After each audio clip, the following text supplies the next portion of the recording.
सदस्यहरू, अब म मान्य अर्थमन्त्री वर्षमान पुनलाई आगामी आर्थिक वर्ष 2081-82 का लागि विनियोजन विधेयकका सिद्धान्त र प्राथमिकता माथिको छलफलमा उठेका प्रश्नहरूको जवाफ दिन समय उपलब्ध गराउँछु।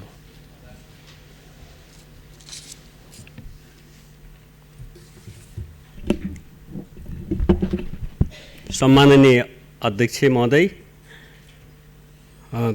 विनियोजन विधेयक 2081 को सिद्धान्त र प्राथमिकता माथिको छलफल आज राष्ट्रिय सभाको यस गरिमामय सदनमा हामी अन्तिमतिर पुगेका छौँ। यस क्रममा आजै प्रतिनिधि सभा पनि 11 बजे, राष्ट्रिय सभा पनि 11 बजे हुँदा अलिक कार्य व्यवस्थालाई व्यवस्थित गर्न अलिक अप्ठ्यारो पर्यो र राष्ट्रिय सभामा, सामान्य राष्ट्रिय सभामा चलेको बहस सुन्न, त्यसमा सहभागी हुन र टिपोट गर्न केही व्यवहारिक कठिनाइहरू पनि भयो।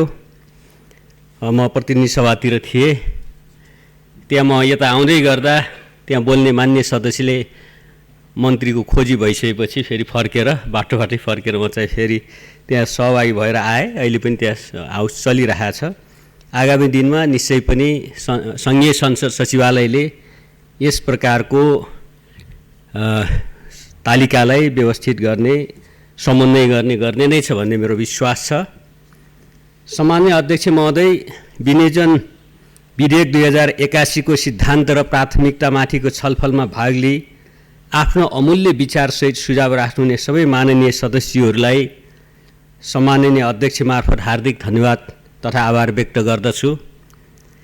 निवर्तमान अर्थमन्त्रीले सरकारको तर्फबाट पेश गर्नुभएको विनियोजन विधेयक 2081 को सिद्धान्त र प्राथमिकतामा कतिपय माननीयजीहरूले परिवर्तित परिस्थितिमा पुनर्लेखन हुनुपर्ने विषय पनि उठाउनु भएको छ। सरकारका नीतिहरूमा स्थिरता कायम गर्नुपर्ने, राम्रा नीति तथा कार्यक्रमहरूलाई निरन्तरता दिनुपर्ने र परिवर्तित सन्दर्भ अनुसारको आवश्यकता, सम्भावना र सोचलाई सम्बोधन गर्ने गरी सन्तुलन मिलाएर आगामी वर्षको बजेटको सिद्धान्त र प्राथमिकता कायम गरिनेछ। पेश भएको सिद्धान्त र प्राथमिकता संविधानले परिकल्पना गरेको समाजवाद उन्मुख हुन नसकेको र सामाजिक न्यायको एजेन्डालाई उपेक्षा गरेको भनी माननीयजीहरूको चिन्ता र चासो व्यक्त भएको छ। आगामी वर्षको बजेट 16औं योजनाको सोच अनुसारको पहिलो वर्षको प्रमुख कार्यक्रमहरू कार्यान्वयन हुने वर्ष हुनेछ। सुशासन, सामाजिक न्याय र समृद्धिको सोचसहित कार्यान्वयनमा आउने योजनाका कार्यक्रमहरूको कार्यान्वयनबाट आगामी आर्थिक वर्ष संविधानमा उल्लेख भए बमोजिमको समाजवाद उन्मुख अर्थतन्त्र र सामाजिक प्रणालीको विकासका लागि केही ठोस आधार तयार हुनेछ। गुणस्तरीय शिक्षा, स्वास्थ्य, रोजगारी र सामाजिक सुरक्षाको व्यवस्थाद्वारा सामाजिक न्याय कायम गर्ने र प्रमुख रणनीतिक महत्त्वको आधारभूत सेवा प्रदान गर्ने क्षेत्रमा राज्यको भूमिका बढाउनेतर्फ बजेट लक्षित हुनेछ। स्रोत साधनको दक्षतापूर्ण प्रयोग र उत्पादन तथा रोजगारी वृद्धिमा निजी क्षेत्र र सहकारीको क्षमताको पूर्ण उपयोग गर्ने वातावरण निर्माण गरिनेछ। समृद्धिमा मात्र नभई सामाजिक न्याय सहितको समृद्धिमा हाम्रो जोड रहने भएकोले बजेटमा सामाजिक न्यायको पाटो उपेक्षामा नपर्ने कुरा स्पष्ट पार्न चाहन्छु। माननीयज्यूहरूबाट मुलुकको वर्तमान आर्थिक अवस्थाप्रति चिन्ता व्यक्त भएको छ। अर्थतन्त्रमा देखिएका चुनौतीहरूका साथै लघुवित्त, मित्रब्याजी र सहकारी क्षेत्रमा रहेका समस्याका विषय उठाउनु भएको छ। सरकारमा सामेल गठबन्धनका तर्फबाट हिजो मात्र साझा न्यूनतम कार्यक्रम तथा साझा सङ्कल्प पत्र जारी भएको छ। सो सङ्कल्पको प्रमुख जोड नै शिथिल रहेको अर्थतन्त्रलाई चलायमान बनाउन र अर्थतन्त्रमा देखा परेका विभिन्न चुनौतीहरूका साथै मित्रब्याजी पीडित सहकारी र लघुवित्तको समस्या समाधान गर्न विभिन्न कदम चाल्नमा रहेको छ।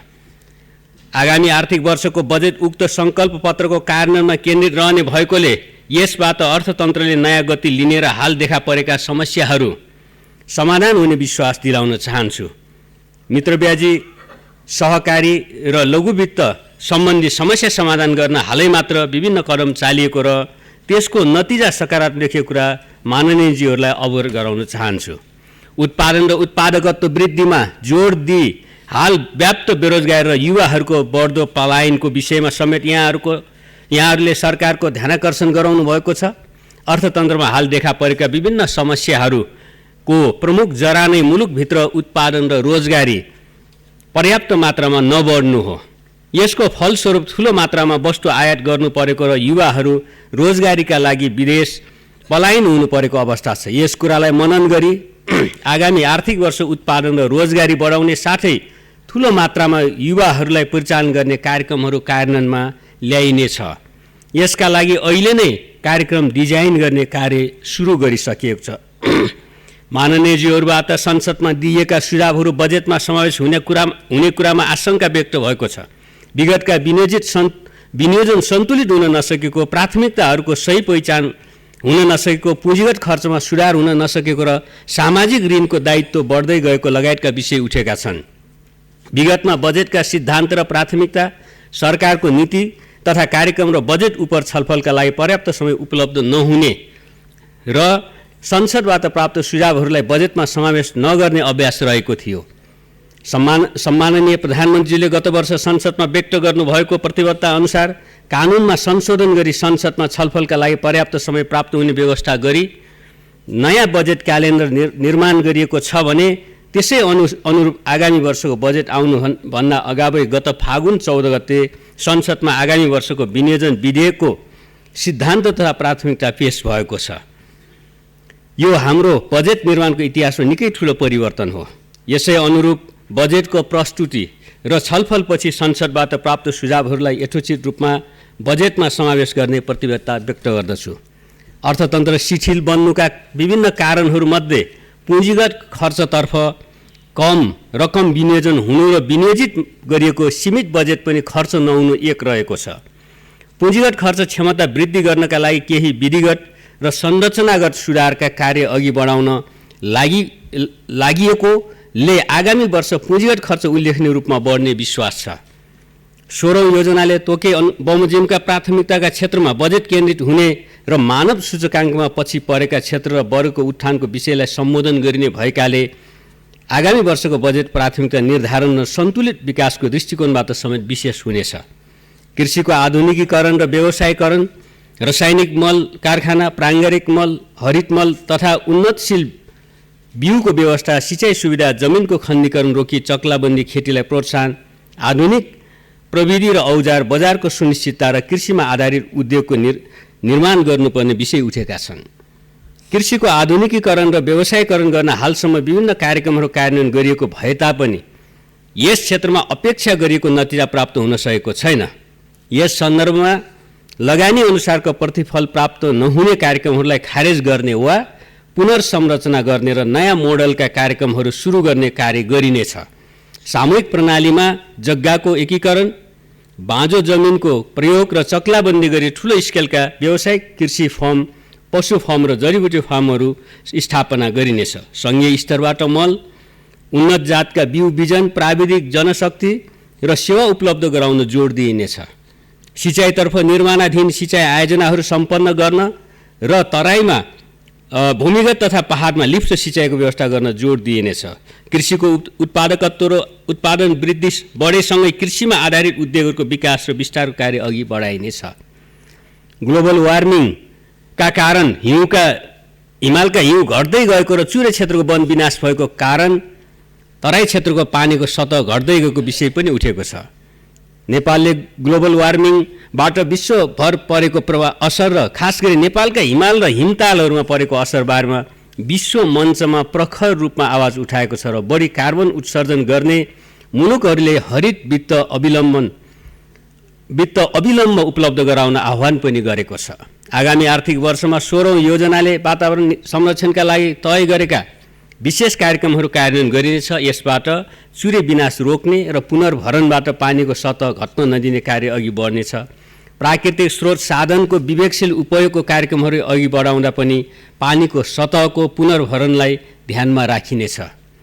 केही माननीयजीहरूले आफ्नो निर्वाचन क्षेत्र र जिल्लाका समस्याहरू पनि उठाउनु भएको छ। खास केही मान्यज्यूले आफ्नो प्रदेश र जिल्लाका समस्याहरू पनि उठाउनु भएको छ।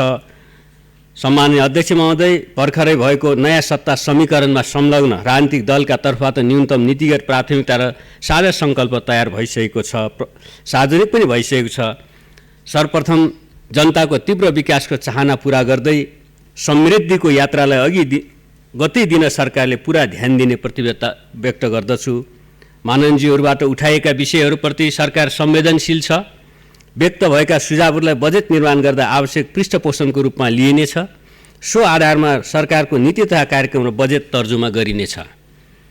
निश्चय पनि अर्थतन्त्रमा केही चुनौती देखा परेका छन्।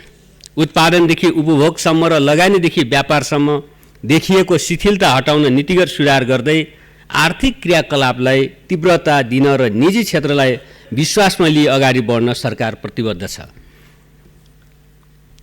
सार्वजनिक वित्तको दिगो व्यवस्थापनमा चुनौतीको रूपमा रहेको राजस्व र खर्चबीच बढिरहेको अन्तरलाई कम गर्न राजस्व सुधार, सरकारी खर्चमा मितव्ययिता, वैदेशिक सहयोगका नवीन स्रोतहरूको पहिचान र परिचालन गरिनेछ। वित्तीय र मौद्रिक नीतिबीच उचित समन्वय गरिनेछ। पुँजीगत खर्चको न्यूनताको समस्या समाधान गर्न नीति, कानुन र प्रक्रिया सुधार अघि बढाइनेछ। निर्माणाधीन पूर्वाधार आयोजनाहरूको कार्यान्वयनलाई तीव्रता दिने, आयोजना प्रमुखहरूसँग कार्य सम्पादन करार गर्ने र अधुरा आयोजनाको निर्माणमा स्रोत सुनिश्चित गरेर मात्र नयाँ आयोजना सुरु गरिनेछ। सहुलियतपूर्ण हरित वित्त परिचालनको सम्भावनालाई अधिकतम उपयोग गरिनेछ। यसका लागि उपयुक्त आयोजना र कार्यक्रम विकास गरिनेछ। जलवायु परिवर्तनबाट देखिएका नकारात्मक प्रभाव कम गर्न जोड दिइनेछ। अन्तर्राष्ट्रिय बजारमा पहुँच र प्रविधि हस्तान्तरणलाई केन्द्रबिन्दुमा राखी अति कम विकसित राष्ट्रको दर्जाबाट स्तर उन्नति भएपछिको सङ्क्रमणकालीन रणनीति कार्यान्वयन गरिनेछ। सहकारी र लघु वित्तमा रहेका समस्या तथा मित्र ब्याज पीडितहरूको साथमा सरकार रहेको छ। यसका लागि सरकारले काम अगाडि बढाइ पनि सकिएको छ। स्वदेशी उत्पादन र स्वदेशी उपभोगलाई प्रोत्साहन गर्दै राष्ट्रिय पुँजीको विकास गर्न जोड दिइनेछ। स्वदेशमा नै रोजगारी सिर्जना गरी युवा पलायन रोक्ने गरी बजेटमा कार्यक्रमहरू तर्जुमा गरिनेछ। अध्यक्ष महोदय, कृषिलाई आर्थिक वृद्धि, रोजगारी सिर्जना, गरिबी निवारण, औद्योगिकरण, निर्यात व्यापार र आपूर्ति व्यवस्थापन अभिवृद्धिको प्रमुख क्षेत्रका रूपमा विकास गरिनेछ। जनताको शिक्षा पाउने अधिकार सुनिश्चित गर्ने, विश्वविद्यालयहरूमा विद्यमान समस्याको तत्काल समाधान गरी उच्च शिक्षाको निम्ति विदेश जानुपर्ने अवस्थाको अन्त्य गर्ने र शिक्षा र रोजगारीको बीचमा सन्तुलन कायम गर्ने गरी बजेट तर्जुमा गरिनेछ। सबै पालिकामा आधारभूत स्वास्थ्य सुविधा पुर्याउने, स्वास्थ्य बिमा कार्यक्रम मार्फत नागरिकको स्वास्थ्य उपचार सहज बनाउने र सरकारी, सामुदायिक र निजी क्षेत्रबाट प्रदान गरिने स्वास्थ्य सेवाको गुणस्तर कायम गर्न जोड दिइनेछ। आवासविहीनलाई सुरक्षित आवास र मर्यादित जीवन उपलब्ध गराउने सामाजिक संरक्षणका कार्यक्रमलाई निरन्तरता दिँदै स्वदेश तथा विदेशमा ज्याला रोजगारी तथा स्वरोजगारीमा रहेका सबैलाई समेट्ने गरी योगदानमा आधारित सामाजिक सुरक्षा कार्यक्रम अगाडि बढाइनेछ। सरकारको स्रोत र साधनको सन्तुलित वितरणमा सरकारले यथेष्ट ध्यान दिनेछ। सम्माननीय अध्यक्ष महोदय, माननीय सदस्यज्यूहरूबाट प्राप्त सुझाव, दिशानिर्देशहरूलाई समेटेर हामीले यसका प्राथमिकताका आधारमा आगामी बजेट र कार्यक्रम निर्माण गर्ने म पुनः प्रतिबद्धताका साथ आफ्नो भनाइ अन्त्य गर्छु। धन्यवाद।